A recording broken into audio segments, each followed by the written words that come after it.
Welcome to Raw Talk. As always, link down below to credit WWE for putting this together. Let's talk some wrestling. Microphone's on, everything's good. That's why we're on the screen. Got my cheat sheet so that I can remember what happened a couple days ago. Yesterday was not a good day for me, so I was late because, that's going to affect the viewership on my channel as to what happened during February the 12th. Raw. And today is Valentine's Day. I just remembered that. All right. We had a 6-man tag with the New Day. I shouldn't have done that. With Jay. New Day and Jay. Jay New Day. Versus Imperium. And as always, this was just a great, typical good match. I like that Jay Uso is like in there with the New Day. It's kind of cool. I remember when KO did it, Kevin Owens. And that was kind of funny too. He was doing a little dance. Seemed a little off, not in a bad way. Jay just kind of blends right in, although I definitely miss Big E Langston. Then, after that, what did we have? Oh, this is what I look like until I wake up in the morning. Bobby Lashley with Big Bronson Reed, with Mammoth Reed. Bobby wins, which was a qualifier match for the Elimination Chamber. And again, it is just crazy how strong Bobby Lashley is. Because, see, you look at someone like Bobby Lashley and you go, oh, they're really strong. Well, I mean, generally speaking, somebody of that stature, that physique, they work with a lot of weights and they can lift stuff. Endurance is not something that everybody has. And again, when you have people like Ivar, people like Bronson Reed, where they're overweight, but they still have some muscle, you'll think to yourself, you know what? There's no way that guy's doing much. But they end up surprising you. They end up shocking you. I'm not shocked by Bobby. I've seen people big like Bobby, but when you're running around, the adrenaline's going and all this kind of stuff. I've wrestled. I've been in martial arts. I've done all that stuff. Not at a high level like this. But the point is your cardio gets sucked out of you after a while. And to see a guy like that running around and pick up someone, you'd be surprised how even 5 minutes can make a big difference. 2 minutes, depending on the speed you're going. So for me, this was incredibly impressive from both people. And Bobby picks up the win and moves on to the qualifier, which I believe is in Australia. That was not supposed to be an Australian accent, by the way. That was supposed to be cringy. We have, again, another backstage interview with Jackie Redmond with Sami Zayn, and I loved it. This time, Shinsuke Nakamura showed up on the screen. And this happened all while the arena was empty because they do that thing where it's like before, the show goes live, right? They record it. And somehow Shinsuke knew that was going to happen. And he just showed up and he knew what he was going to say because they had the subtitles. That was me trying to be funny. Cody Rhodes. Oh, Cody. Whole 15 minute, 56 second, almost 16 minutes. You need to watch this. This is just absolutely bonkers for me personally. Sometimes you'll have some people like, you know what? I don't like Cody. He's he's always crying. And I don't know, some people really don't like him because of that. He's too boring. He's not big enough. Whatever. Cody Rhodes is going down in the history books as one of my all-time ever across all generations and promotions as one of my abso-fucking-lute favorite wrestling superstar entertainers that's ever graced God's green earth. It is insane the level of talent this guy has. It is just not normal. I always knew he had that potential. At least I felt that he did, even in the undashing or the dashing Cody Rhodes days with the mask, or when he was with Legacy with Ted DiBiase Jr. and Randy Orton, when he was in AEW, just all those times I knew that he had something. And it's amazing, like I've said a million times before, trying to add a little fluff to the video. It's amazing when you're given, not the platform, yet the platform, and they give you the opportunity to shine a little bit more. You'd be surprised. Not everybody can shine at this level. Many can, but not all of them can. And basically what I wanted to share about that, I mean, you shouldn't even listen to me talk. You should just watch this. But he was talking about, Cody. Sorry, I got distracted with my own notes. Cody was talking about, no, that's not true. I need to go back to bed. So that thing I said where I didn't have a good day yesterday, yeah. So I'm on 4 hours of sleep tonight, 3.5 hours the day before. So I'm like 7 hours of sleep in the last 2 nights. And then I'm still working out. Yeah, exactly. Cody Rhodes came to the ring to do an in-ring promo, okay? Fuck the notes for a minute. And he did a couple of autograph signings for some fans that are near the barricades there on the way to the ring, which is really cool.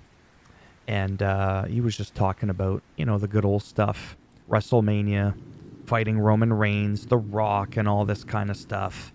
And him being slapped, and Cody saying, you know what? I'm eventually going to be gunning for you. And what was really cool was Seth Rollins came out. And if you... this to me, this is where, like, the investment in the characters, right, pays off. Because for the longest time, as we know, not to rub it in, but just for transparency, that Cody Rhodes and Seth Rollins have a lot of history.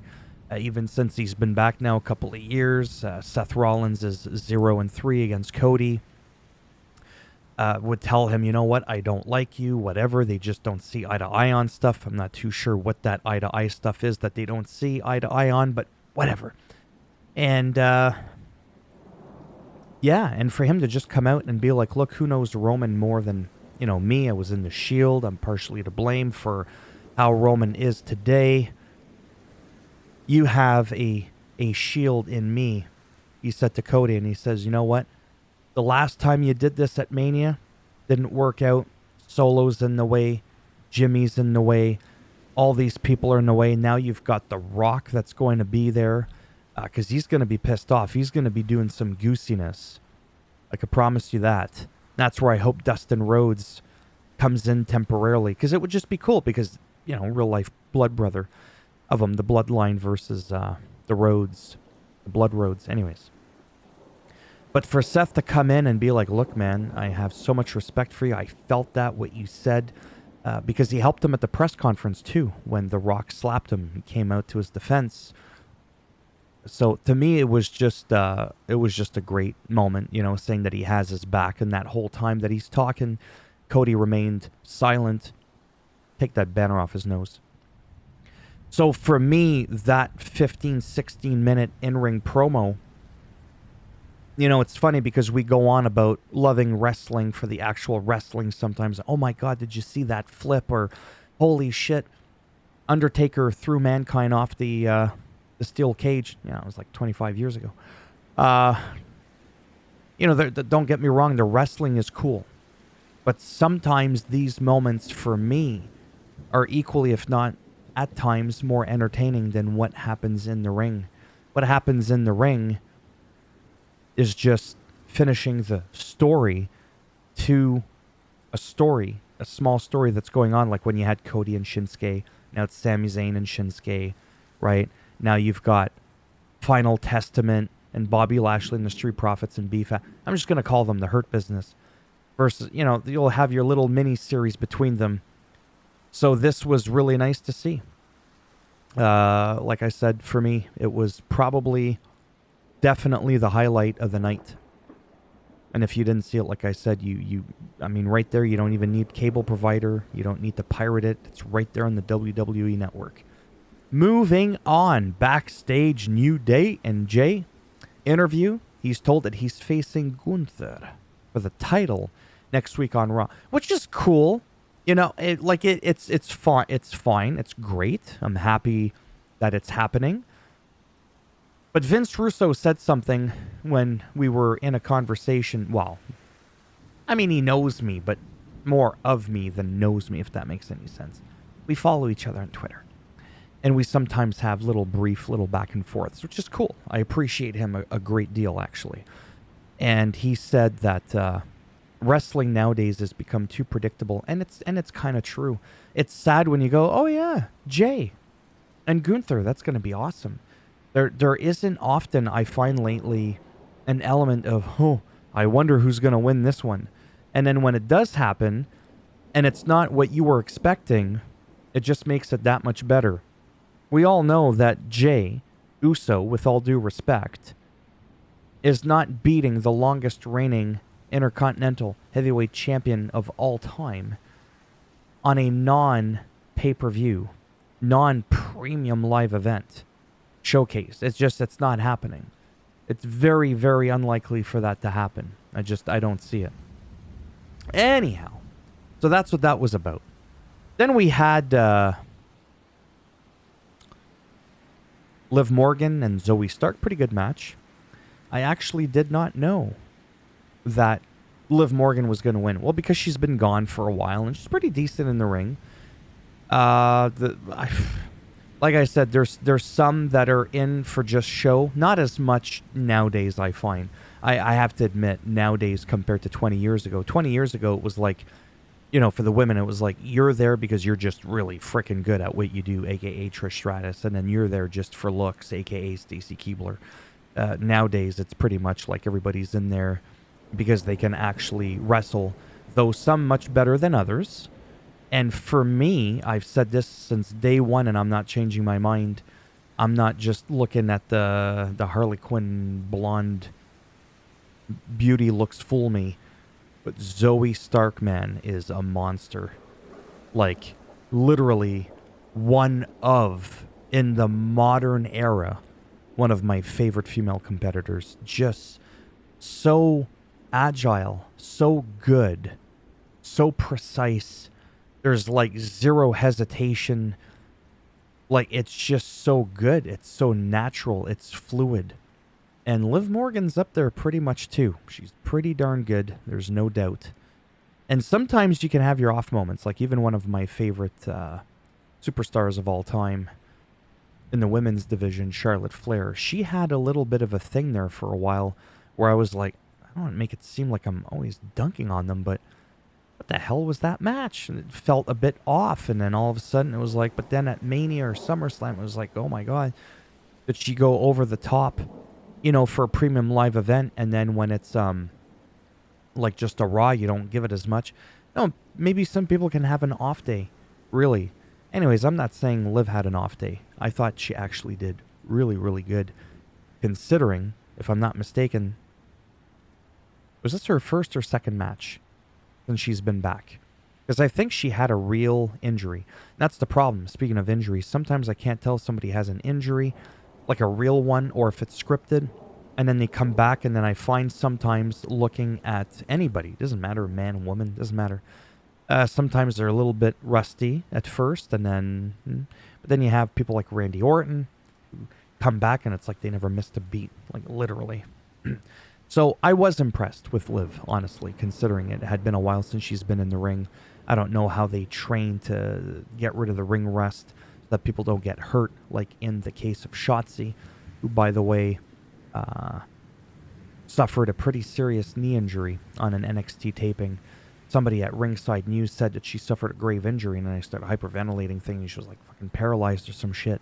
Maybe like snapped her neck. No, it's her goddamn knee. It's not as bad as your neck, no offense. Anyhow, Liv won, and I'm happy for her. She's going to go off to the Chamber.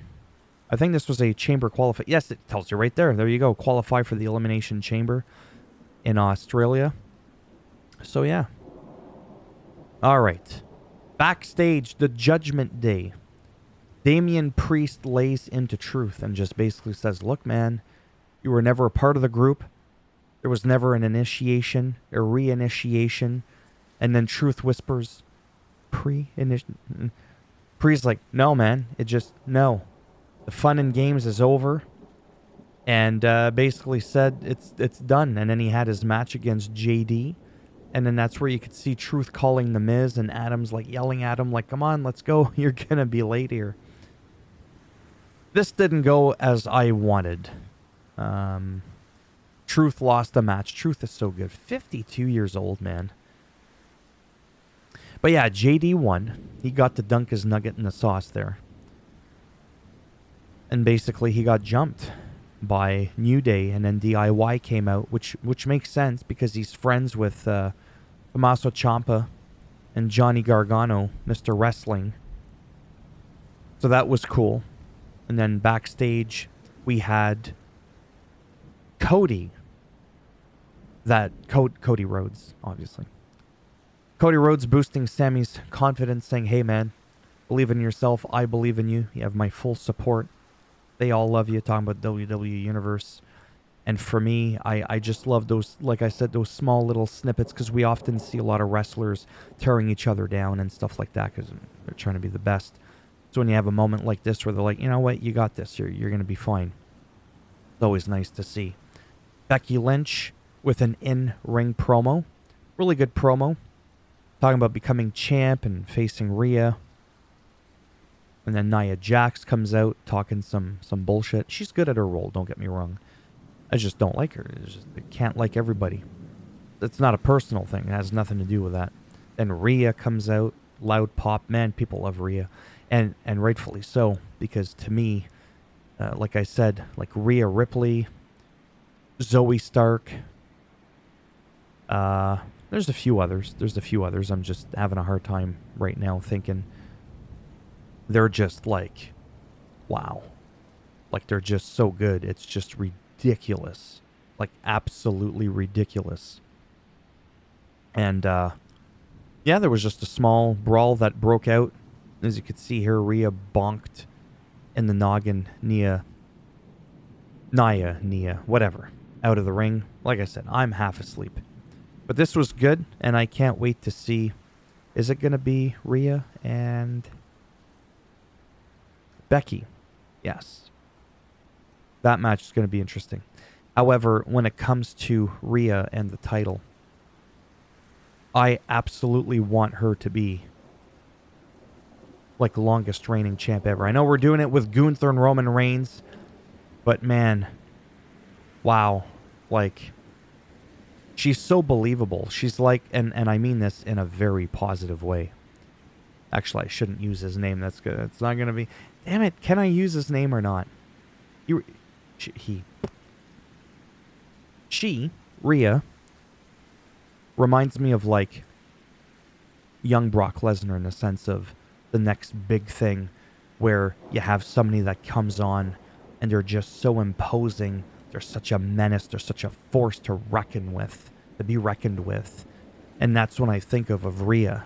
You know what I mean? She's not like super massive, but she's like super strong and just very imposing and very believable, right? There's some people that do their thing and they're not really believable. Rhea to me is very believable. That's what I mean by that. It's sad that I had to pause for a moment because of the whole thing that's been going on with him, where they removed him from the cover of WWE 2K24. It looks like he may or may not be in the showcase right now for the showcase matches. So that's kind of, he's been replaced with LA Knight on the intro for Raw. Just little things like that, like they're slowly erasing him. And I'm not here to say and talk about whether or not I think they should or should not. That I've already discussed in another video. My point is, I meant well when I said that, when I made that comparison. I meant that as a huge, huge compliment. So yeah, anything she's involved in, I'm right there with it. Whereas, like I said before, truthfully, 10, 15, 20 years ago, I didn't bother with that bullshit.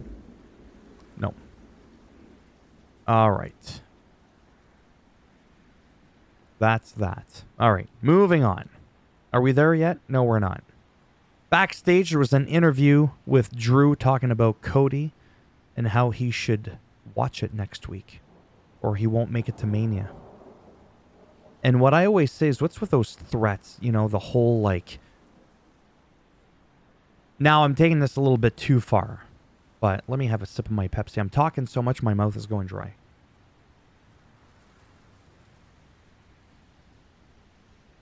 I really hate when wrestlers do the whole, you're not going to make it to Mania. What do you plan on fucking shooting him? And leaving him in a coma for a month or two?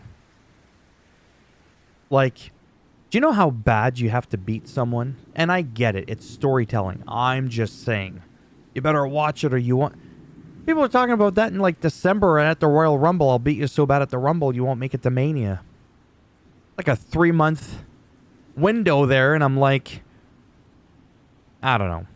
If it's the night before or like a couple days before, I'm going to soften you up, work you in so that you're not 100% at Mania. I don't know. It's... I always found that quote to be a little bit weird. You're not going to make it.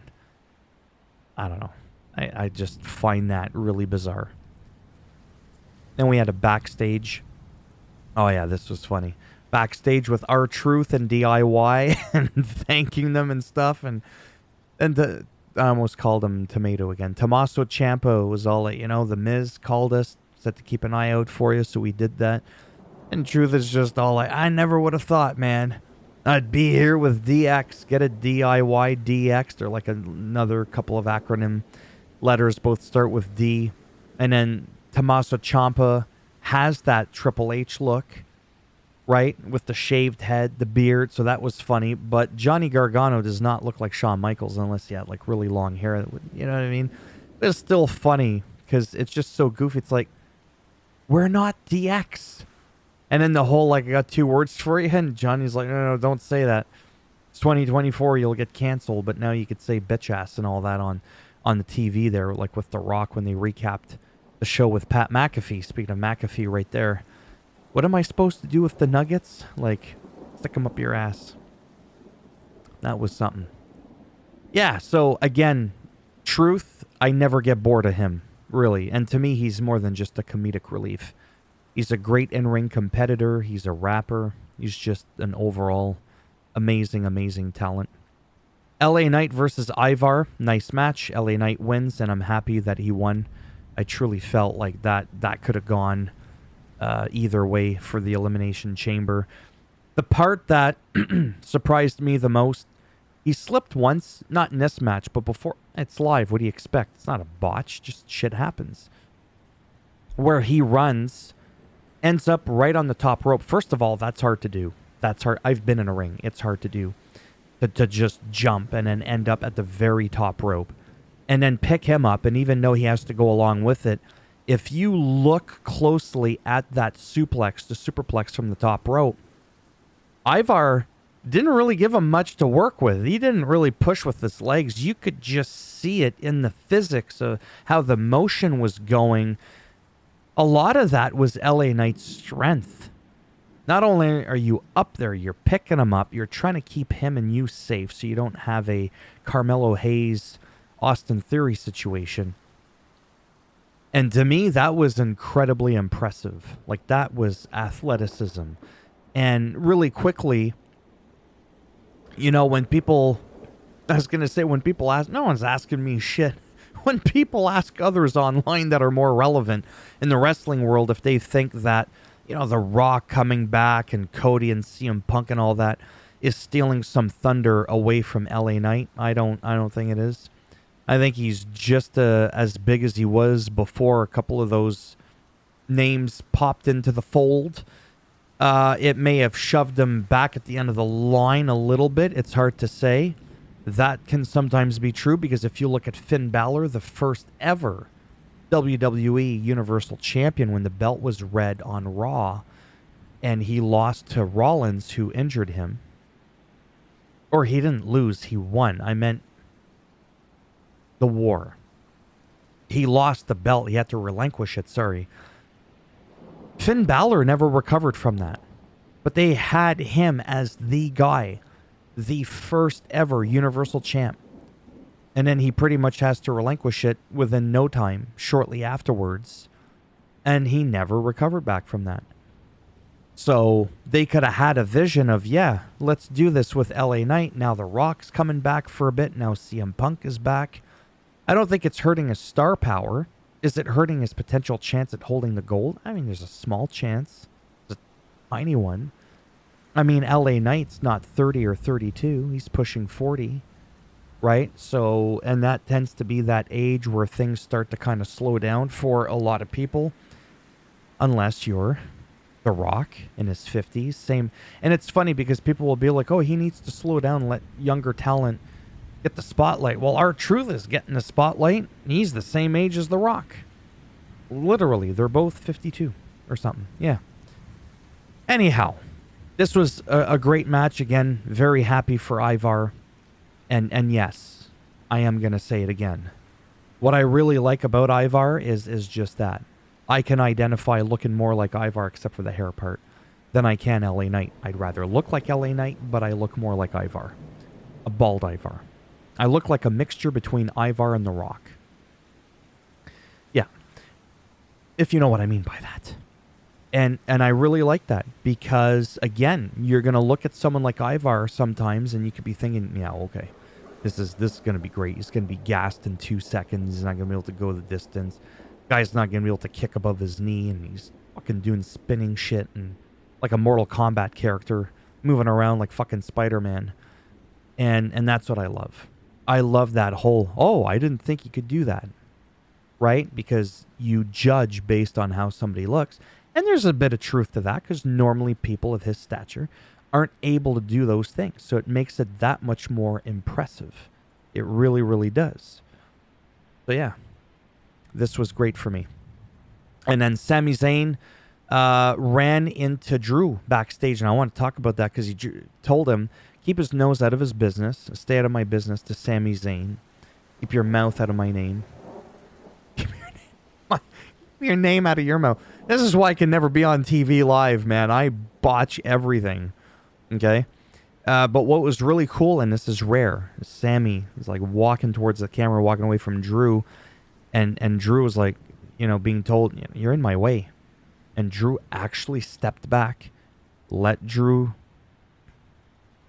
the lack of sleep, let Sammy go by, didn't attack him, didn't, try to anything. I don't know. Thought it was cool.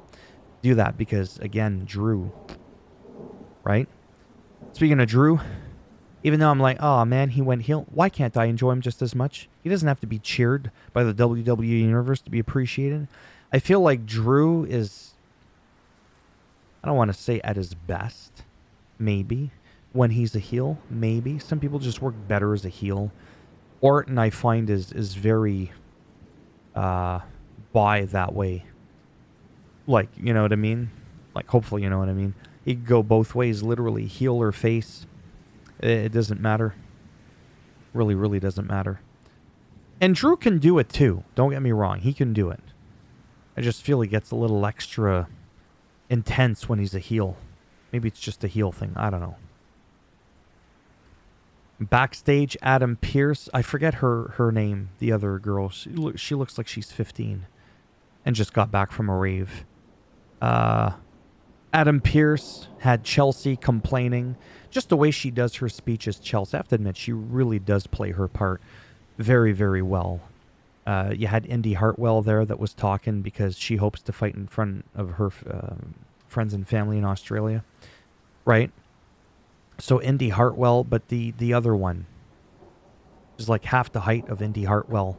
You probably know who I'm talking about. Anyway, it's not a knock at her. I just don't fucking remember her name. You know what? We're going to look it up now. We're going to look it up because it's going to drive me nuts. She better be in here. Oh, she wasn't in there because she technically didn't wrestle. So, nah, stupid thing. Stupid thing. Whatever. Almost done. Jesus, you could really feel the quality is not quite there this week. Not the other weeks are that great to begin with. Shinsuke versus Sammy, which was a great match until there was the distraction from Drew. And then Shinsuke capitalized on that. Kinshasa. And then Drew started wailing on Sammy. So I guess letting him walk by earlier wasn't really being nice. And then Cody Rhodes came out and laid out the two of them. Ended the show with a little Rhodes action. It was great. overall, I had fun. There's a lot of things I could critique and nitpick about. Like I said before, I don't sugarcoat anything. If there's something or someone that I feel, I'll point it out, but I try not to nitpick too much. Sometimes from one week to the next, like I'm, maybe in a different mood and be in a little bit more of a nitpicky mood.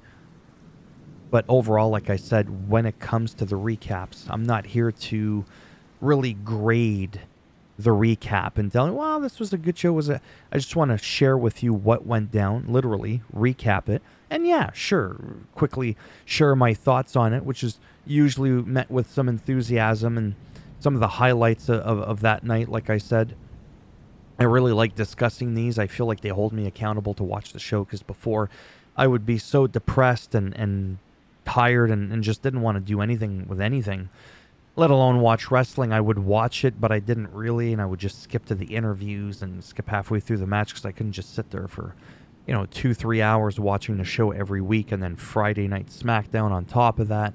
And then you've got AEW, then I'm trying to play guitar, I'm trying to work out, I'm trying to jog, I'm managing 3 YouTube channels. It's a lot, right? So I do enjoy making these videos. They don't do that good on my channel. I don't think they ever will, and I'm not expecting them to. However, I don't see myself just ever plain stopping them, really. I mean, there's a part of me sometimes that wonders if maybe in another 6 months or in a year, if I can't break 100 views, really, on these kinds of recaps. What I might do is just kind of highlight recap, but literally highlight. Recap only the highlight. In other words, my favorite moments. Like pick like my top 2 or 3 favorite moments of the night. Matches or segments or whatever. So like the number 1 would be the Seth Cody thing. Right? And I would just talk about that quickly, and maybe like the whole catching up thing. Like, if you're not up to speed, like how Roman and The Rock are going to be on SmackDown this Friday. Just like talk about that briefly. Summarize these down to a 5-minute.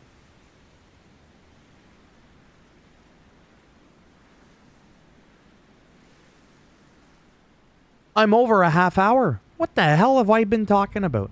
But like I said, honestly, getting this off my chest, I love it. It feels amazing. And for the few people that do watch me, you're crazy. But naturally, I thank you, because that's what pays.